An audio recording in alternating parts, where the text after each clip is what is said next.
हमारे चैनल को सब्सक्राइब करें, बेल के आइकन पर क्लिक करें और पाएं हमारी latest video. At the end of each dinner, David never failed to thank her. जब भी खाना ख़त्म हुआ हमेशा डेविड ने उसका शुक्रिया अदा किया. A heartfelt thank you that she always took to be a coded apology for his infidelities. कभी कभी वो ऐसा लगता था उसे जैसे वो अपने जितने उसने बाहर अपनी ज़िंदगी में उसके खामिंद ने बाहर जितने मुआशके रखे हुए हैं, जितने उसने वो क्या किए हुए हैं, जितने किसी के साथ इश्क चलाए हुए हैं, उनके लिए शायद वो ये थैंक यू कह के मुझे शायद वो एक माफ़ी सी मांगता है. शी फॉरगिव हिम, वो उसे माफ़ करती है या उसने उसे माफ़ किया. शी ऑलवेज डिड, वो हमेशा करती है, हमेशा माफ़ किया उसने. वासिफ साहब ने क्या खूब कहा ना, माफ़ कर दो, माफ़ कर दिए जाओगे. लेकिन यहाँ माफ़ करने तो मुश्किल काम है. और जो उनका फ़िक्र है ना, माफ़ कर दो, माफ़ कर दिए जाओगे, वो यहाँ पे माफ़ कर दो, वहाँ पे माफ़ कर दिए जाओगे. लोग समझते हैं कि यहाँ पे ही यहाँ पे तो होनी ही होनी है. ये तो एक बड़ी बार्टर सिस्टम ऐसा है कि जी आपको यहाँ पे तो माफ़ी मिल ही जानी है. लोगों को ऐसे माफ़ करें कि वहाँ पे आपकी माफ़ी हो जाए.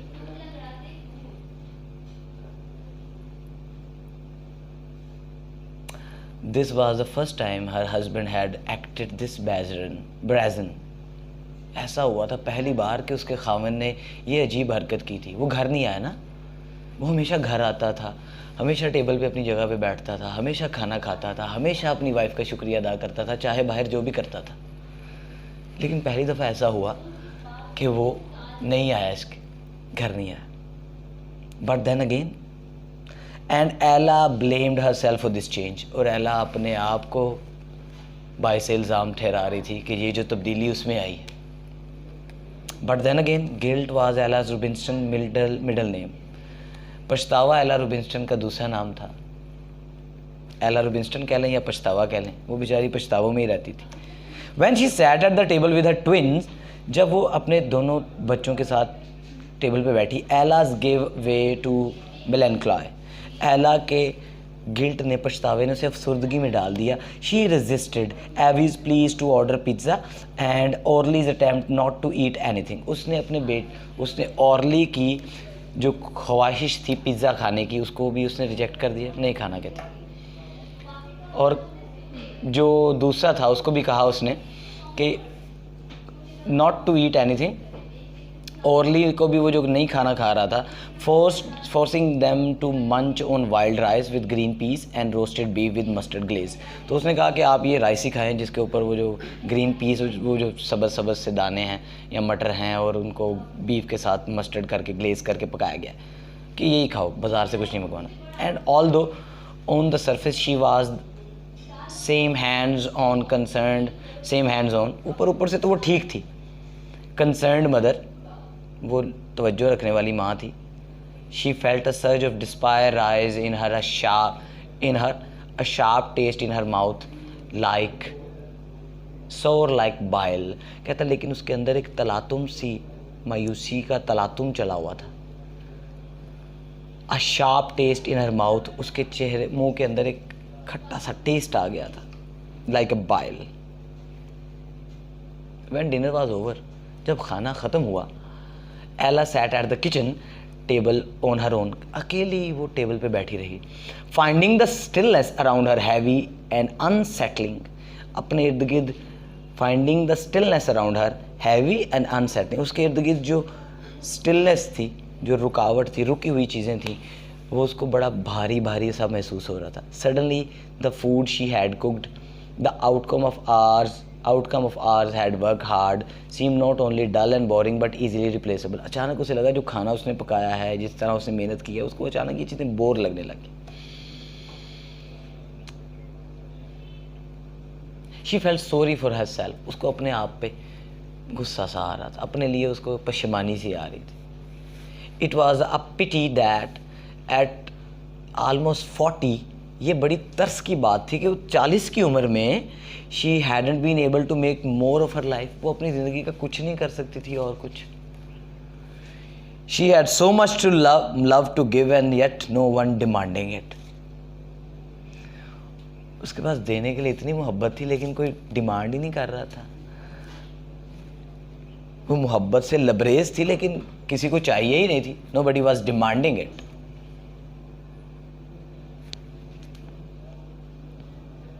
हर thoughts turn to blasphemy, sweet blasphemy.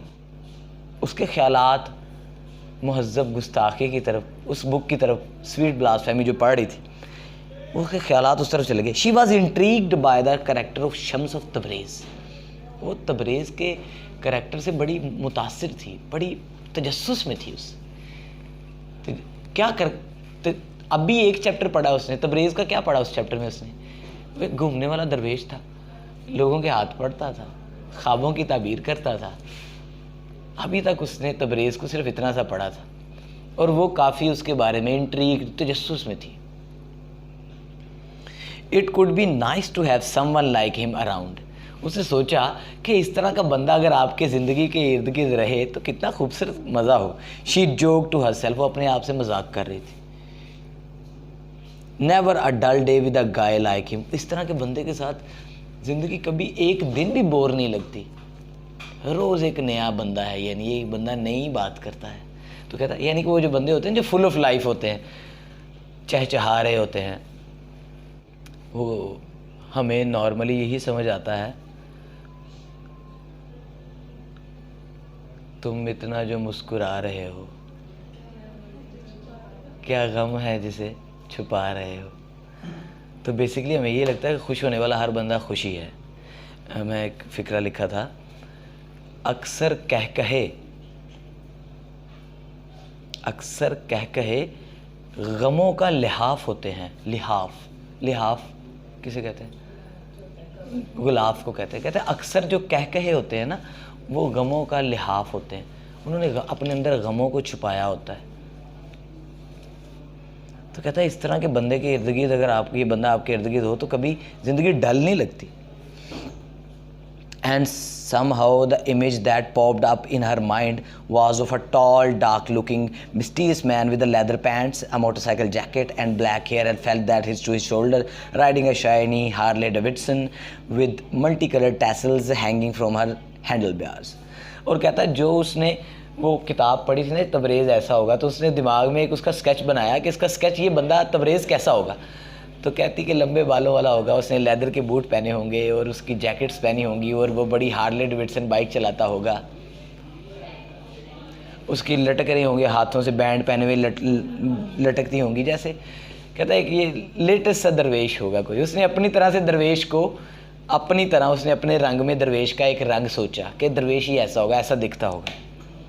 बाबा याहिया को देखा किसी ने? नहीं देखा? देखिएगा, आज मैं बताऊंगा थोड़ा सा उनके बारे में। 2 किताबें हैं उनकी बड़ी खूबसूरत पढ़ने वाली, एक पिया रंग काला और एक है काजल कोठा। तो अगर आपके दिमाग में कभी दरवेश का नाम आए ना, तो बाबा याहिया को अगर आप आज देख लें तो आपको अंदाज़ा होगा कि दरवेश कैसा होता है। वो दरवेश के दिखने वाले लिबास पे और दरवेश के अंदर वाले लिबास दोनों पे फिट होते हैं। चले, she smiled at the image. अच्छा, वो जो दिमाग में उसने उसकी इमेज सोची ना, वो उस पर हंस पड़ी कि दरवेश ऐसा होगा। A handsome, sexy Sufi motorcyclist riding fast on an empty highway. के एक बंदा है जो खाली सड़क पे चलाई जा रहा है गाड़ियाँ। Wouldn't it be nice to get picked up while hitchhiking by a guy like this? कितना मज़ा हो ना कि आवारा घूमते घूमते इस तरह का बंदा आपको लेके चले अपने साथ कहीं। हम गवारा, हिच हाइकिंग का मतलब है आवारा घूम रहे हैं कभी आप कहीं भी इधर उधर, कोई मंजिल तय नहीं है। तो कहता है उस दौरान आपको इस तरह का बंदा मिले और उसके साथ आप सफ़र करें, कितना मज़ा है। Ella then wondered what Shams would see if he read her palm. एला ने सोचा कि कैसा, क्या दिखेगा अगर उस शम्स ने एला की हथेली को पढ़ा होगा। तो अगर एला की हथेली को पढ़े तो शम्स क्या पढ़ेगा, उसे क्या दिखेगा। Would he explain to her why her mind turned from time to time into a coven of dark thoughts? कहता है वो उसको क्या बता सकेगा, वजाहत कर सकेगा कि एला का दिमाग क्यों वक्त बा वक्त डार्क ख्यालात, मायूसी की तरफ चला जाता है। और how come she felt so lonely even though she had a large loving family, और वो अपने आप को क्यों तन्हा महसूस करती है हालांकि उसकी एक बहुत बड़ी फैमिली भी है। What about the colour in her aura, उसको एला के अंदर कौन कौन से कलर दिखते हैं, उसके ऑरा के अंदर उसके कौन से कलर दिखते हैं। वेयर दे, अच्छा ऑरा का मतलब समझते हैं क्या होता है? नहीं, चोगा टाइप तो एक ऐसी है ना फिजिकल चीज़ है, एक फितरत सी है कि जैसे एक चौधरी आ रहा है, चौधरी अगर आता है तो उसकी चौधराहट का जो चौधराहट साथ आती है ना, उसे ऑरा कहते हैं कि चौधरी साहब आए, जैसे वो गलबा आ जाता है किसी चीज़ का।